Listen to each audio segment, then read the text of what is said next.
তিতলির বান্ধবী রিম্পি এসে এবার রাহুলকে সমস্ত সত্যিটা বলে দিল যে তিতলি বিদেশ যাওয়ার জন্য চক্রান্ত করে এই নাটকটা করেছে। হ্যাঁ বন্ধুরা, এমনটা হতে চলেছে আজকের পর্বে। বিস্তারিত জানতে ভিডিওটিতে লাইক দিয়ে চ্যানেলটিকে সাবস্ক্রাইব করে পুরো ভিডিওটি তোমরা দেখতে থাকো। গল্পের শুরুতে আমরা দেখতে পারবো রাহি মন্দিরে গিয়ে কান্নাকাটি করতে থাকে আর মাকে বলতে লাগলো, মা আমার সব কিছু চোখের সামনে তছনছ হয়ে গেল, তবে আমি এবার রাহুলের দেওয়া কথা রাখবো, আমি আর থাকবো না এখানে, আমি অনেক অনেক দূরে চলে যাব। এই বলে পুরনো কথাগুলি মনে করতে থাকে। রাহুল তাকে বলেছিল যেন তার মুখ সে আর যেন দেখতে না পায়। এবার রাহি বেরিয়ে পড়ে আর বলতে লাগলো, এতটা দূরে চলে যাব যাতে রাহুল আমার মুখটা পর্যন্ত না দেখতে পায়। রাহুলের দেওয়া আমি কথা রাখবো, কিন্তু রাহুলের মুখোমুখি হব না। এদিকে বাড়িতে রাহির মায়ের শরীরটা খারাপ। তখন রাহির কাকিয়া বলতে লাগলো, দিদি দিদি তুমি কেন উঠে এসেছো? গিয়ে একটু বিশ্রাম নাও, তোমার শরীরটা এমনিতে খারাপ। রাহির মা তখন বলতে লাগলো, বিশ্বাস কর আমার না একদম ভালো লাগছে না। কতক্ষণ শুয়ে বসে থাকবো? আর তখনই তিতলি চলে আসে বাড়িতে। তিতলিকে দেখে হ্যারি তখন প্রচন্ড রেগে যায় আর বলতে লাগলো, এই তুই এখনো কেন এ বাড়িতে এসেছিস? বেরিয়ে যা, তোর মতো মেয়ে না আমাদের বাড়িতে থাকা থেকে না থাকাই ভালো। তখন তিতলির ভাই বলতে লাগলো, ও তিতলি দিদি তুমি নাকি চোর, তুমি কি করে এই কাজটা করতে পারলে? আমরা তো কোনোদিন ভাবতেই পারিনি তুমি চোর। তখন সবাই বলতে লাগলো, ও চোর চোর চোর থেকেও না ও অত্যন্ত খারাপ। তখন তিতলি বলতে লাগলো, তোদের যা ইচ্ছা বলে নে, বলে নে তোরা, হ্যাঁ আমি চোর, আর আমি এই কাজটা কেন করেছি সেটা তোরা বেশ ভালো করে জানিস। আমি বাধ্য হয়েছি এই কাজটা করতে, আজকে তোরা তো আমাকে চোর বলছিস। তখন তিতলির কাকিয়া বলতে লাগলো, তোর লজ্জা করছে না? তুই এই বাড়ি থেকে কি করে গয়নাগুলি চুরি করতে পারলি, তোর বোনের গয়না?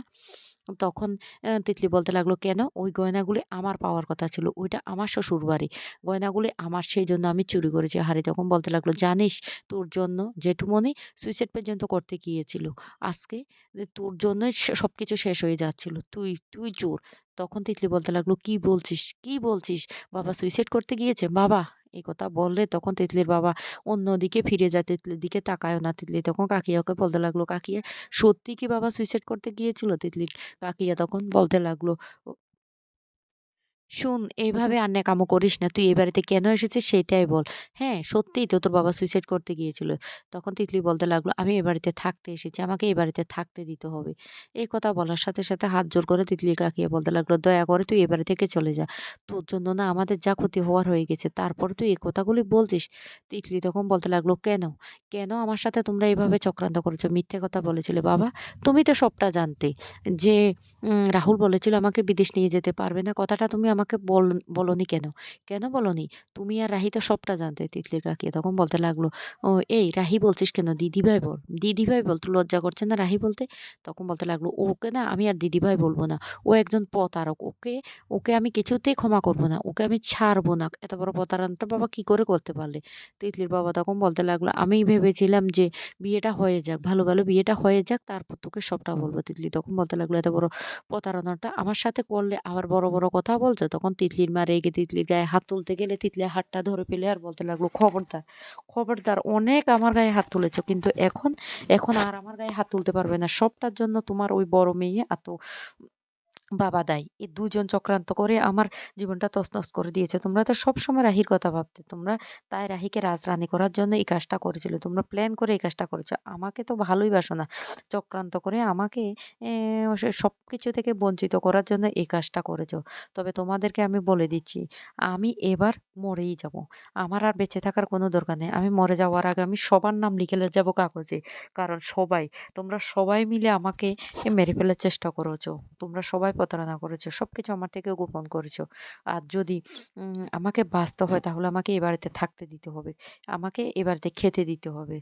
তখনই তিন্নির মা বলতে লাগলো, "আগে আগে আমি আমার রাহির সংসারটা বাঁচাবো।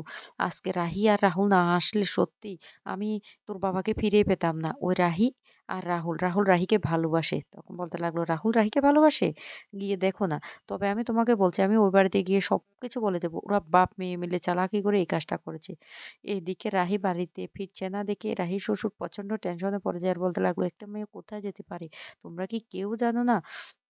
কেউ যেন অনু তখন বলতে লাগলো, "আমি তো দাদাভাইকে কথাটা বলতেও গিয়েছিলাম কিন্তু দাদাভাই কোনো কথাই শোনেনি।" তখন রাহি ফিরে আসে। রাহিকে দেখে রাহির শ্বশুর বলতে লাগলো, "মারে এই ঝড়-ঝড়ের দিনে তুই কোথায় চলে গিয়েছিস? কোথায় চলে গিয়েছিস?" তখনই পিসিটা মা বলে উঠে, "এই মেয়েটা না, এই মেয়েটা বড্ড অমঙ্গলে। এই মেয়েটা যবে থেকে আমার দাদুভাইয়ের জীবনে এসেছে তবে থেকে একটার পর একটা অঘটন ঘটেই চলেছে। এই মেয়েটা না বাড়ি থেকে বের হয়ে যাওয়া ভালো।"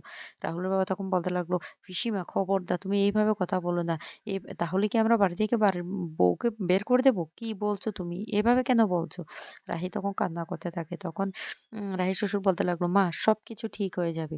আমি বুঝতে পারছি না বাড়িতে যাই কিছু হোক কেন রাহির দিকে আঙুলটা উঠবে? রাহি তো সবকিছু আমাদের পরিবারের ভালোর জন্যই করেছে।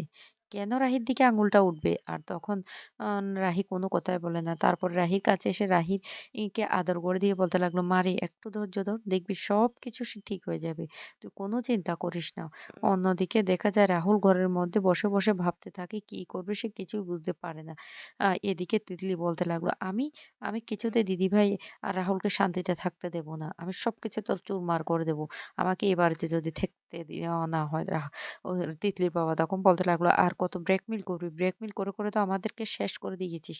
তোর এখনো মনটা ভরছে না? আরো তুই আমাদের সাথে প্রতারণা করবি? কি করে পারছিস তুই এতটা জঘন্য, এতটা নীচ হতে? কি করে এই নোংরামোটা করতে পারছিস?" তিতলি তখন বলতে লাগলো, "আমার যা বলার বলা হয়ে গেছে। আমাকে এ বাড়িতে থাকতে দিতে হবে, এ বাড়িতে খেতে দিতে হবে।" তিতলি কাকিয়া তখন বলতে লাগলো, "এই, এই তুই অনেক বাড়াবাড়ি করছিস।" তখন তিতলির মাও বলতে লাগলো, "কি করব? আমার বড় মেয়ের জীবনটা তাহলে কি এইভাবে নষ্ট হয়ে যাবে? ওর পরিবারটা আমাদেরকে বাঁচাতে হবে।" আরে তখন বলতে লাগলো, "আমার না ইচ্ছে করছে ওকে ঘাড় ধাক্কা দিয়ে এ বাড়ি থেকে বের করে দিতে। আর এক মুহূর্ত এ বাড়িতে ওকে রাখতে ইচ্ছা করছে না।" এদিকে রাহুল ঘরের মধ্যে একা, একা বসে আছে। আর তখন সেই মুহূর্তে রাহি ঘরে আসে।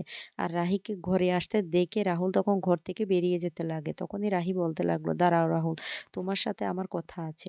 উম আমি না বিয়ের আগে ভুবনেশ্বর কলেজে একটা এপ্লাই করেছিলাম। আর তার কনফার্ম লেটারটা আজকে চলে এসেছে। আর আমি তা এক্সপেক্ট করেই নিয়েছি। তাই আমি পরশুদিন ভুবনেশ্বর চলে যাব। চলে যাওয়ার আগে আমি শুধু তোমাকে এইটুকু বলে যেতে চাই, আ আমার চলে যাওয়া নিয়ে কেউ কোনো কথা বলবে না। কারণ আমি যে চাকরি করি সেটা সবাই জানে, এমনকি পিসির আম্মাও জানে।"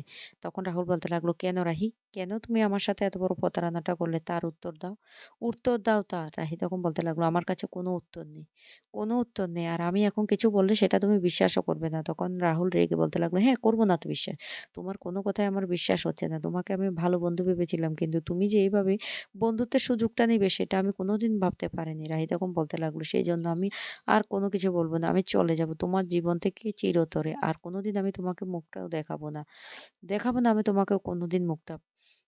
এরপরের রাত্রেবেলা রাহুল যখন ঘুমিয়ে পড়ে, রাহি তখন বসে, বসে ভাবতে থাকে রাহুলের সেই কথাগুলি আর খুব কষ্ট পেতে থাকে। তখনই রাহুল আবার রেগে রাহিকে কে বলতে লাগলো, "তুমি তো অনেক দূরে চলে যাবে। আমার জীবনটা নিয়ে কে ভাববে? আমার জীবনটা তো তছনছ হয়ে গেছে। কে নেবে আমার জীবনের দায়ভার?" আর তখনই সেই মুহূর্তে চলে আসে রিম্পি, তিতলির বান্ধবী। আর সে এসে রাহুলকে বলতে লাগলো, "রাহুল তুমি ভুল বুঝছো। ও তিতলি এটা চক্রান্ত করেছে। আর আমি সবটা জানি। তিতলি তোমার আর রাহির জীবনটা ধ্বংস করে দিয়ে সে বিদেশ চলে যাবে। সেই প্ল্যানটাই করেছে।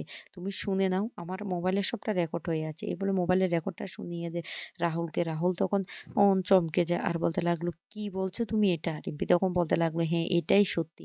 তিতলি প্ল্যান করেছে এটা।"